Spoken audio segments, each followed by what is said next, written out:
નમસ્કાર, જય હિન્દ। બનાસકાંઠાના વિભાજન બાદ થરાદ અને વાવ એક નવા જિલ્લા તરીકે નવો જિલ્લો એક બનાવવામાં આવ્યો।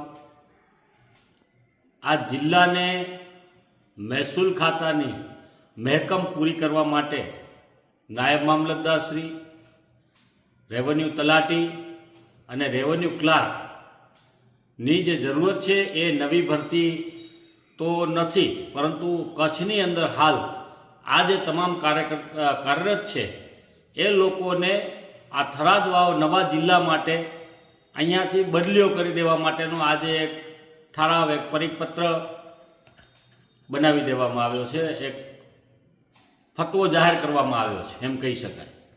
જ્યારે સાંસદ, ધારાસભ્યો અને હવે તો એક મંત્રી અને હવે તો સત્તા પક્ષના મહામંત્રી પણ કચ્છની અંદરથી એક નવા મળ્યા છે, ત્યારે આ તમામની નબળાઈ કહી શકાય।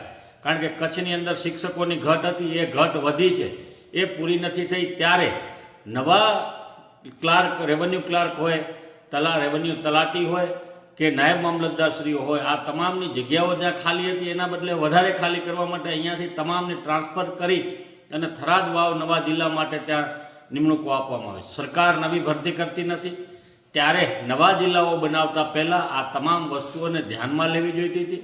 અને કચ્છનું જે નેતૃત્વ કરી રહેલા છે, સત્તા પક્ષના પ્રતિનિધિઓ છે, એ લોકોએ પણ હજી સુધી કોઈ શિક્ષકો માટે અવાજ નથી ઉઠાવ્યો। ત્યારે આ નાયબ મામલતદાર, મહેસૂલી તલાટી અને મહેસૂલી વિભાગના ક્લાર્કોની પણ આ જ પરિસ્થિતિ થશે ને આપણી જે જગ્યાઓ છે, કચ્છની જે જગ્યાઓ છે આ ખાલી થશે ને એના કારણે આપણે જે આગામી સમયમાં લોકોએ જે ભોગવવું પડશે એ ના માટે લોકોએ પણ હવે તૈયાર રહેવું પડશે। આ એક સરકારની યોજનાઓ છે કે જે નવી જિલ્લાઓ બનાવી દેશે, પરંતુ એના માટે જે જરૂરી છે એવી તૈયારીઓના ભાગરૂપે નવી ભરતીઓ નહીં કરવામાં આવે। એટલે કચ્છના લોકોને જાગૃત થવાની જરૂર છે, કારણ કે આ સત્તા પક્ષના નેતાઓ ક્યારે જાગશે નહીં અને જે પીડાઓ હવે આવશે એ ભોગવવાની એ કચ્છીજનોને જ ભોગવવી પડશે।